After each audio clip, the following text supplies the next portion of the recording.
Sir एक friend बोल रहा था यूपीएससी एसएससी से आसान पड़ेगा, इज इट राइट? परमेश बेटा, यूपीएससी में अप्रोक्स 9 से 12 लाख बच्चे होते हैं। यूपीएससी सिविल सर्विसेज की तैयारी में इस टाइम, इस क्षण 9 से 12 लाख बच्चे लगे हुए हैं डायरेक्टली, जो यूपीएससी को तैयारी कर रहे हैं। सीट होती हैं 700 से 1000। कितनी सीट है? 700 से 1000। ये मैं बात कर रहा हूं यूपीएससी की,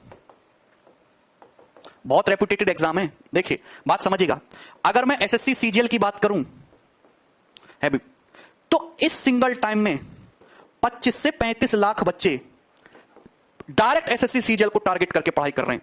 और अगर मैं इसमें सीट्स की बात करूं तो 7000 से 13000 तक इसमें सीट आती है, इससे ज्यादा आने का कोई मतलब नहीं है।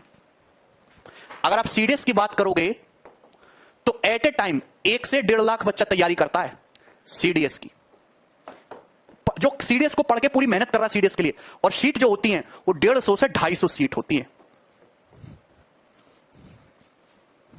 अगर आप कहोगे सर रेलवे बहुत है, बहुत अच्छा, तो रेलवे में इस टाइम अगर रेलवे की बात करूं तो 2 करोड़ से ज्यादा लोग रेलवे के एग्जाम की तैयारी करते हैं। 2 करोड़ से ज्यादा लोग। और सीट जो होती हैं, रेलवे की वैकेंसी हर साल नहीं आती, लेकिन सीट आएंगी तो 50,000 से 1 लाख तक के बीच आएंगी।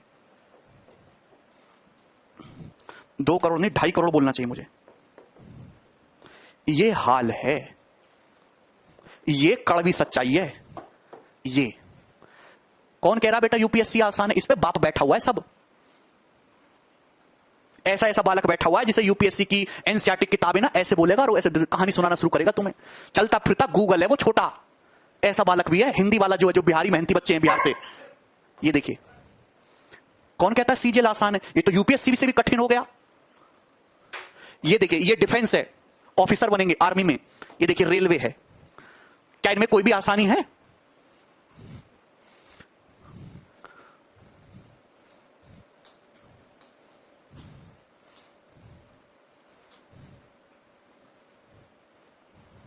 कोनो आसान नहीं, रेलवे का एग्जाम भी नहीं। लेकिन मेहनत करो, सही दिशा में मेहनत करो, और ऐसी मेहनत करो कि जिससे रिजल्ट निकले।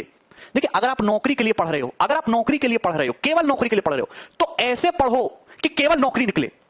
नॉलेज के हटाओ और पीएचडी को हटाओ, या कुछ अपने उत्थान के लिए हटाओ। अगर आप केवल नौकरी के लिए पढ़ रहे हैं तो ऐसे पढ़ो कि केवल रिजल्ट आए। वही पढ़ो जिससे नंबर आए। ये कड़वी सच्चाई, इसको एक्सेप्ट करो।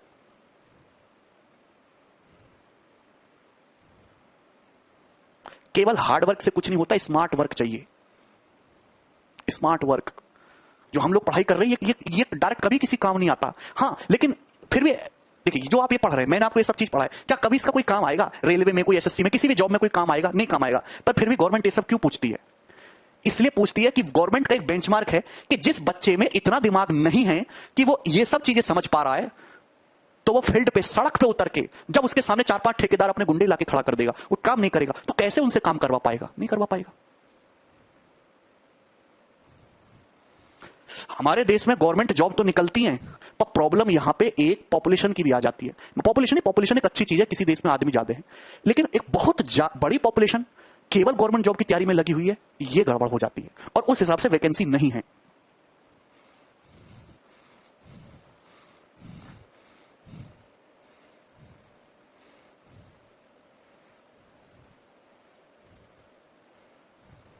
और मैं ये नहीं कह रहा हूं कि इसमें जो है, इसमें सारी सीट ऑथेंटिक है, कुछ सीट पहले बिक जाती हैं।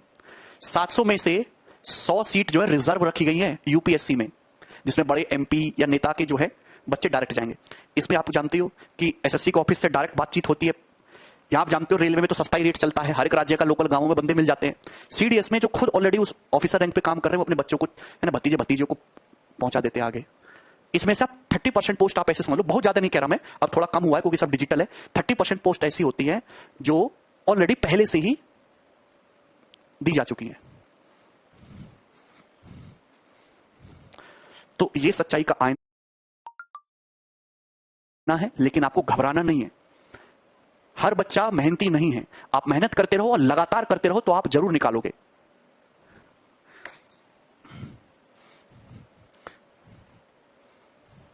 मेहनत करते रहो, लगातार करते रहो, बीच में ब्रेक नहीं होना चाहिए।